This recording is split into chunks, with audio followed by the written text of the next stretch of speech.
आगे चलते हैं साहब। साबिक वजीर खजाना और नवाज शरीफ के समधी इसहाक डार ने कहा है कि मुल्क 2 मिनट में ठीक नहीं हो सकता, 10 से 15 साल लगेंगे। अच्छा, मुझे बात सुनो, कितने साल हो गए? मेरा एक फेवरेट जुमला है कि किसी भी मुल्क या ख़ानदान की, कबीले की इकॉनमी ना रातों रात बर्बाद होती है, ना रातों रात आबाद होती है। मेरा ख्याल है इसहाक डार ने जब से मैं इसके बयान शयान लग़वियात इधर उधर पढ़ रहा हूँ, पहली बार सच बोला है।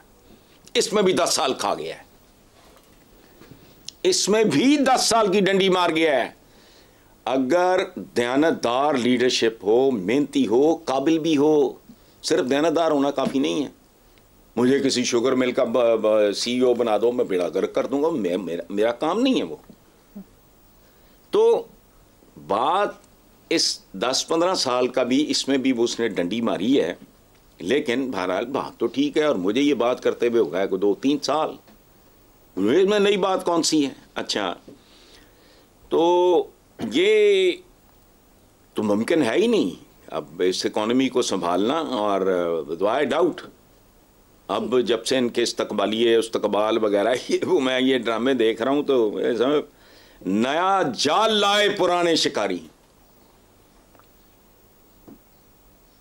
नई बोतल पुरानी शराब, इसके अलावा कुछ नहीं है। छोड़ो, बोगस है, फजूल बात है। ठीक है, ये कम से कम 20 से 25 साल का केस है, और वो भी अगर ऑनेस्ट लोग हों और कैपेबल हों। जी बेशक। हज़रत साहब, इसहाक डार के हवाले से दूसरी खबर है कि एहतसाब अदालत ने आमदन से ज़ायद असासा जद केस में इसहाक डार को बरी कर दिया। नैब प्रोसिक्यूटर ने कहा कि इसहाक डार के खिलाफ करप्शन के सबूत नहीं, केस मजीद नहीं चलाया जा सकता। तो ठीक है, मौज करो।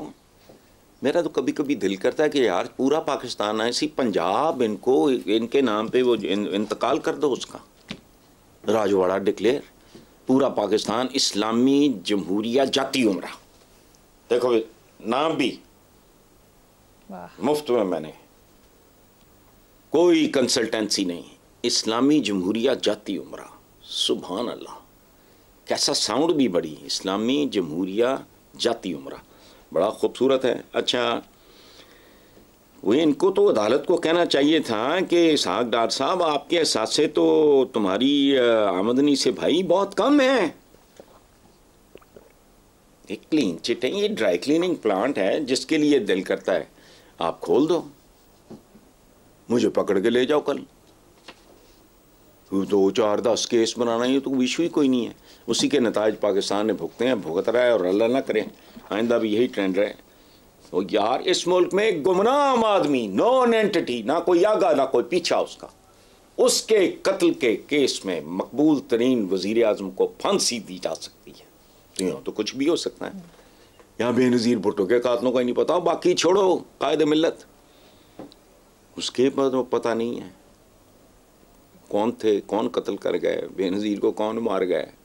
वो ठीक है, चल रहा है, चलता रहेगा। ठीक है, ऐसा सब प्रोग्राम में शामिल करेंगे एक ब्रेक, देखते रहिए ब्लैक एंड व्हाइट।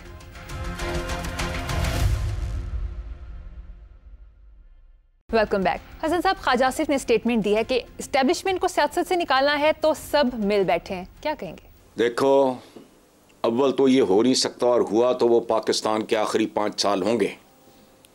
और बात सुनो, अभी तो इस्टेब्लिशमेंट के होते हुए ये हाल है, इन्होंने लोग बेच खाए हैं। अगर इस्टेब्लिशमेंट का चेक भी ना हो, खुला वाण हो, तो मैं पहली बार नहीं कह रहा, 2, 3, 4, 5 साल, 6 साल, 7 साल से कई बार मैंने ये जुमला बोला है, ये पाकिस्तान को की प्लॉटिंग करके बेच दें।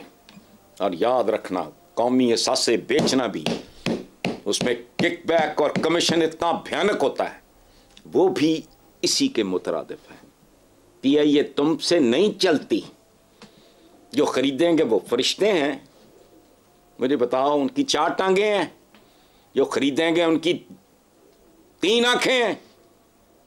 नहीं, रोकड़े लंबे, स्टील मिल फलाना, तुम ना हेलो, तुम करप्ट हो, तुम चोर हो। या तो पता लगे कोई और किसी सैयारे की मखलूक आई है, वो टेक ओवर कर रही है, जो इस स्टील मिल को सीधा कर लेगी, या फलां को, या रेलवे को, फलाने को मैं मान लूँगा। वही अपने जैसे चबलो तुमने लोगों को देना है। वजह क्या है? शॉर्टकट, ताकि कोई आने वाला जो किस्तों में खाएगा, तुम एक ही दफ़ा वो पर्चा लाओ, वो गया। बात सुनो, इस्टेब्लिशमेंट हम भी करते हैं, मैं भी कभी कभी शायद कह जाता हूँ, मैं सोच समझ के ये बात करता हूँ। इस्टेब्लिशमेंट ना हो तो याद रखना, अगर इस्टेब्लिशमेंट ने कहा ना कि बिल्कुल, तो ये फिर आखिरी 5 साल होंगे। इनको अगर मिल गया इन लौंडो लपाटों को बगैर किसी चेक के, अच्छा, मैं फिर वही बात करता हूँ, कोई 16 घंटे काम करने वाला हो, वो इक्तदार में आए तो उमर बिन अब्दुल अजीज की तरह उसका रंग उजड़ जाए, उसके होंठों पे पिपड़ियां हों, उसका वजन कम हो जाए, उसके वो और उसकी टीम पागलों की तरह काम करे, कोई छिछोरपन प्रोटोकॉल का ना हो, अपने मराहत पर्क्स प्रिविलेजेस वगैरह ये सारा छिछोर, और वोट बैंक से बुलंद होकर सोचते हो। ये अगर कुछ 4 काम करते हैं तो इनके सपोर्टर्स ठीक कहते हैं, खाते हैं तो लगाते भी हैं। एक तो वो ज़रूरी है, दूसरे से ताली बजती है।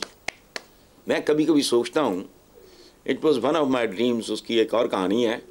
मैं सोचता हूँ मैंने मार खाई होती पाकिस्तान मिलिट्री एकेडमी में, पहले ISSB ये वो सारे मराहल से मैं गुजरा होता, फिर वहाँ जाता, फिर वहाँ चर्बी मेरी पिघलती, फलाना ये वो, फिर मैं सेकेंड लेफ्टिनेंट पर मैं वो घिसटते रेंगते क्रॉल करते मैं कहीं पहुँचता, और फिर मेरा 1-on-1 पाकिस्तान का जो पॉलिटिकल ये कम्युनिटी से रब्ता पड़ता। मुझे तो रात को नींद ना आती, यानी केड़े छोदे माली नहीं रखते आप, या ड्राइवर नहीं रखते जिसके पास लाइसेंस ना हो, क्वालिफाइड ना हो, उसको ड्राइविंग आती हो, ये पता नहीं उठ के आ जाते हैं। ये हथकड़ियाँ हमारा जेवर है। ओए कितनी बारी ये जेवर पहने हैं मोहम्मद अली जिन्ना ने, मैंने दसो कितनी दफ़ा कायदे मिल्लत गए जेल में। वो सूली पाबंद खूबसूरत बात है, काम करने वाले लोग थे। ये शिशोदे हड़तालें फलाना तो धरने तो ये तो वो कुछ भी नहीं पल्ले, ना को ख्वाब है, ना को ख्याल है, ना को मेहनत है, ना को कमिटमेंट है। लुट मार करना आंदे है, लुट मार करके चले जाते। ये तातारियां दे जत्ते ने, और तातारी तो फिर मुसलमान हो गए थे, ये तो इस्लाम कबूल करने को भी तैयार नहीं है। ये ख़ास तरह की प्रैक्टिस को उन्होंने इस्लाम समझा हुआ है। मैंने अभी अर्ज़ किया है ना कि नमाज मस्जिद के बाहर शुरू होती है। चलें हसन साहब, प्रोग्राम का वक्त खत्म हो रहा है, आखिरी सवाल है, जल्दी से जवाब दे दें इस पर। सदर आरिफ अलवी ने एक निजी चैनल को इंटरव्यू देते हुए कहा कि अगर मैं सदर ना होता तो जेल में होता, खान साहब आज मेरे लीडर हैं। बेसिकली तो वो आज भी जेल में ही है, बाकी ये हमारी सियासी तारीख है। आरिफ अलवी जेल में ही है, अच्छा, बाकी हमारी तारीख है कि इक़्तिदार में नहीं रहे तो जेल में रहो, ख़त्म। करतूत भी ऐसे ही होते हैं। बहुत खूब, इसी नोट पर अपने व्यूअर्स से इजाज़त चाहेंगे। आपसे मुलाकात होगी इंशाल्लाह कल। अल्लाह हाफ़िज़।